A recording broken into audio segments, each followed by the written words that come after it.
Welcome to the Rim Break Rodeo. We hope this video helps. You start by bringing the steak to room temperature. This ensures even cooking. Pat it very dry so you get a proper crust. While you do that, heat a heavy stainless steel pan over medium-high.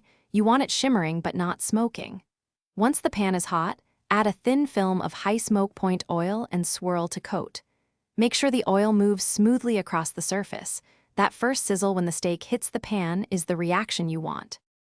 You want a confident, steady sear. Lay the steak away from you and resist moving it. After 2-3 minutes, you'll have formed a crust. Flip and check color.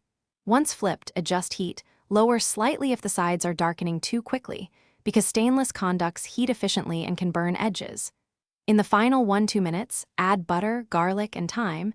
Tilt the pan and spoon the melted butter over the steak to baste. This both finishes cooking and adds. You must rest the steak 5-10 minutes so juices redistribute. This keeps the meat tender. While it rests, use the pan fond.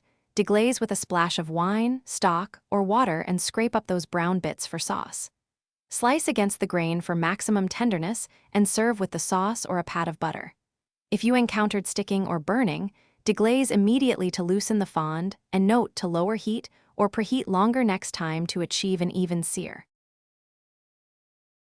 Thanks for watching. Consider subscribing if we helped you.